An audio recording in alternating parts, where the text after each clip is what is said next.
बोलो श्री गुरु महाराज की, बोलो साचे दरबार।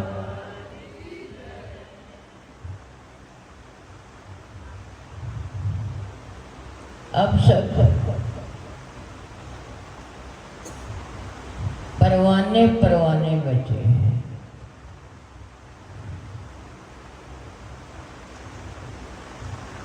श्री महाराज जी कई बार बोल देते हैं, आओ पतंगों निसर्ग चलो, मतलब तुम जलने से डरना नहीं, मूल न मोड़ो अंग। कहते मैं क्षमा पहले जली पीछे जलोगे। उनका प्रेम देखो कि क्षमा पहले जलती है, परवाने पहले आते हैं। क्षमा पहले जलती है ना, पहले क्षमा जली। और जो बड़े प्यारे हैं भगत महाराज जी के, जिनके अंदर तक भरा हुआ है प्रेम, इसकी कोई सीमा नहीं होती, ये सीमा से पार होती है,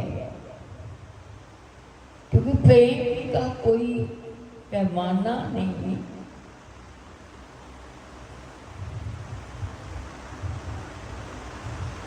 पैमाना होता तो सब प्रेम के पैमाने को नाप होता। और फिर एक गुरु से प्रेम, ये सबसे उत्तम, क्योंकि जब हमारे जीवन में गुरु शक्ति आती है तो हमारे जीवन के जितने भी विकार हैं सब नष्ट हो जाता है।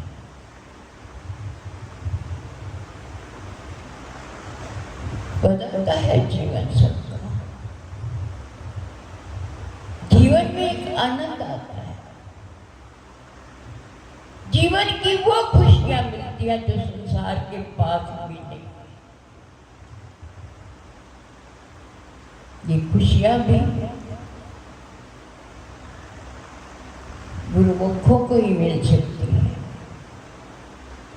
जिन्होंने स्वाद ही चखा, वो क्या जाने इस प्रेम का स्वाद क्या।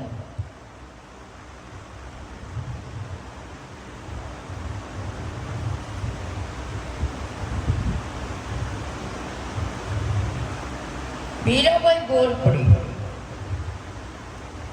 जे मैं जानती प्रीत किए तो हो गए, जगत ढिंढोरा पीटी प्रेम करियो न कोई।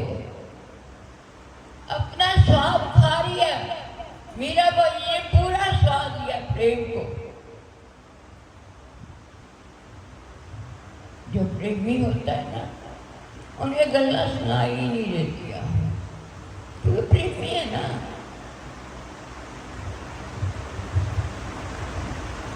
जो गुरु के प्यारे हैं वो हमेशा प्यारे ही रहते हैं। एक सानिध्य होता है, एक प्रताप होता है गुरु का।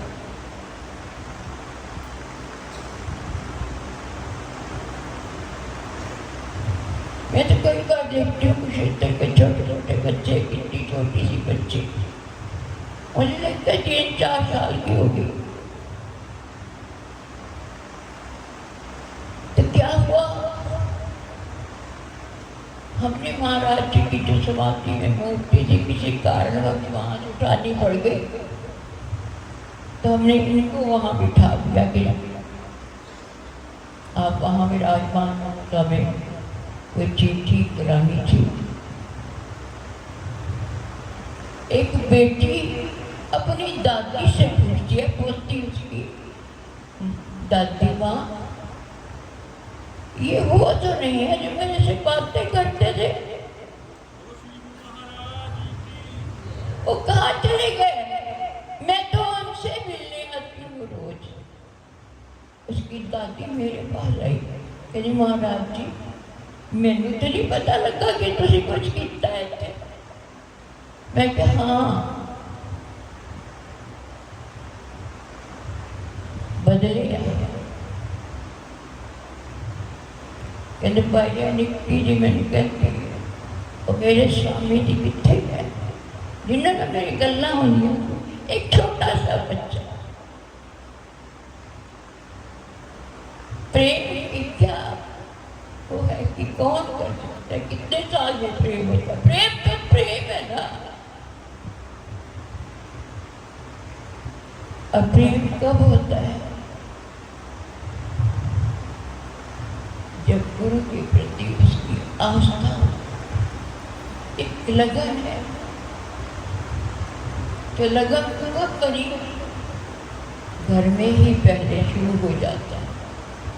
बच्चों के संस्कार और एक छोटे बच्चे का जो हृदय है बड़ा पवित्र है। इसको जल्दी अक्स कर जाता है। बड़ों पे तो कितने अक्स चपटे होते हैं, लेकिन एक बच्चे के हृदय में जो अक्स बनाया जाए उसकी इच्छा गहरी होती है। तो पूरी अपने गुरु के प्रति एक निष्ठा, एक विश्वास, एक श्रद्धा अपने हृदय से कभी टूटने ना देना। जिस दिन टूट गई देना रहे। वो चीज किस काम की जिसके अंदर तू नहीं, जिसके अंदर तू नहीं है बताओ वो कौन होता है? तो अपने हृदय में झांक के जरूर देखा करो कि तुम्हारे हृदय में एक बज रहा है, एक श्वास की डोरी बज रही है। कौन बजा रहा है? तुम बजा रहे हो। पूछो अपने आप से, कोई शक्ति है ना हम सबके भीतर? तो वो बचो। आजकल गुरु महाराज जी का, स्वामी जी का ग्रंथ बनाया। सभी ने कईयों ने 2-2 बार पढ़ लिया है, कईयों ने शुरू ही नहीं किया। पर मैंने सबसे कहा कि आप अपने घर में एक ग्रंथ स्वामी जी का जरूर रखना। क्या पता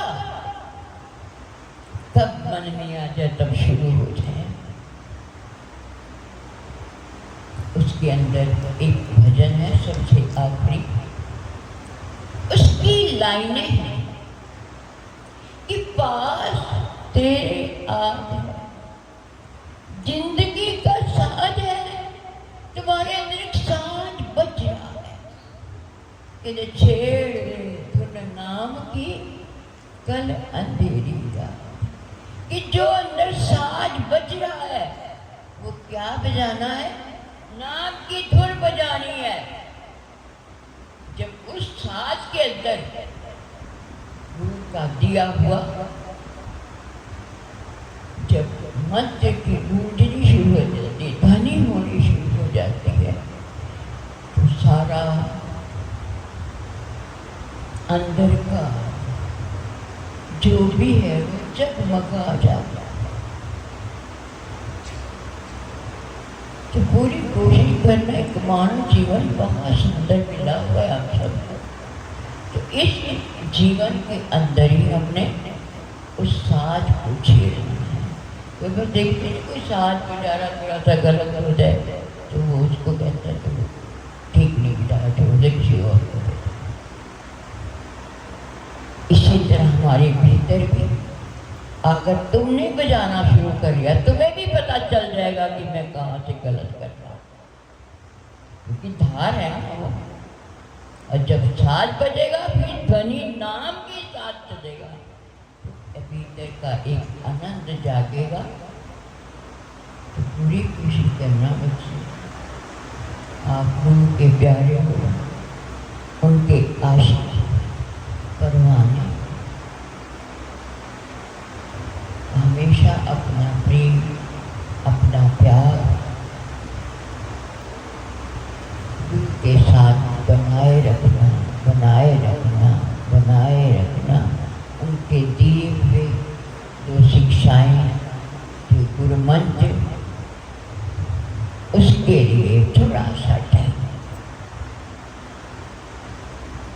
चाहते थे दुनिया के अंदर कोई ना कोई प्रोग्राम आ ही जाता है, जाना ही पड़ता है, तो नियम बन ही जाते हैं, जाना ही पड़ता है। इतने कामों को छोड़ के बीच में थोड़ा टाइम निकाल के जा ही लेते हैं।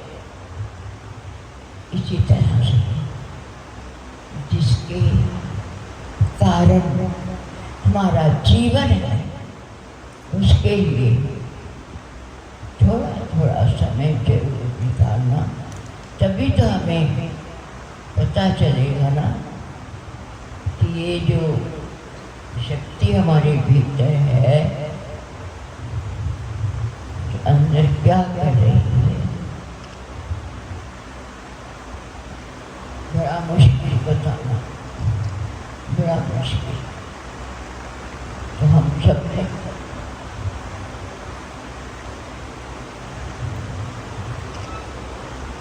उसकी क्लास के विद्यार्थी हैं, तो हमें जो सबक मिला है, हमने उस सबक को डेली प्रैक्टिस करते रहना है। अगर नहीं करते तो वो भूल जाते हैं, तो हमें इसको भूलना नहीं है, हमेशा याद रखना है। क्योंकि भाई जी भी बिगाड़ जाते कि दुख सुख का हमारा तो कोई साथी नहीं है तो वो भी एक है। तो हमें सब ज्ञान में सब कुछ पता है, पता नहीं उससे प्रीति क्यों नहीं हो रही। जिस दिन उसके साथ प्रीति हो गई, ये नहीं हमारी प्रीति टूट जाएगी। जैसे दयानंद जी सुना रहे थे कि वो सखियाँ जो थी वो एक दूसरे सखियों को कृष्ण के, क्योंकि उनको कृष्ण ही नजर आ रहा। ऐसे ही जब हमारा उसके साथ घनिष्ठ प्रेम हो जाएगा, तो तुम्हें भी सब ये उसी का रूप नजर आएगी। वो है तो हम दिख रहे हैं ना, आपको सामने बैठे हैं, तो फिर वही नजर आएगा। तो हमने उनको सदैव याद रखना है, सदैव का स्मरण करते हुए अपने जीवन को चलाना है। यही हमारे जीवन की सत्यता, जिसको हमेशा याद रखना है, हमेशा याद रखना है, हमेशा याद रखना। उस दिन बैठे हुए थे, भाई जी कहते हैं कोई आया, मैंने कहते भाई जी उन्हें उत्थे गया ना, कितने, मैं क्या कितने गया, कहते बैंक गया। मैं क्या फिर भी होया, कहते आया जब मैनेजर बाहर आ गया। मैं क्या क्यों आया मैनेजर बाहर, कहते पता नहीं उन्होंने अंदर रह के गया। कहते आप यहाँ बैठो तो मैं आपका काम करवा देता, अपने बच्चों को बुला के कर। वो बंदा अंदर बैठा, मैनेजर ही बैठा होना, चाह चुप गया, बच्चे ने बुलाया, कर्मचारी ने सारा काम को करके साथ फ्री करता।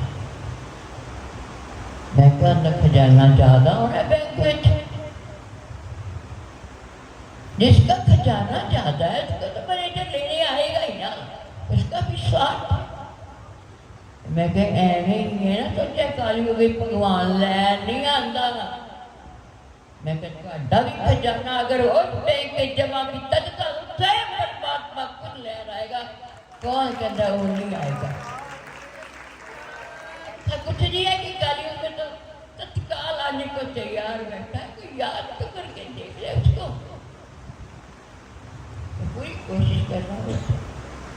हमने उसके लिए मार्ग पर चलते चलते अपना खजाना भगवान के घर में इकट्ठा करना है।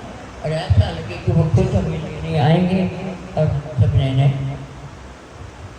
जाना है, कोई बात नहीं, ये शरीर छोड़ना आपका थोड़ा जाना है। ये आंदे जाते रहेंगे, नवे मिलते रहेंगे, पुराने छेड़ते रहेंगे सब चले।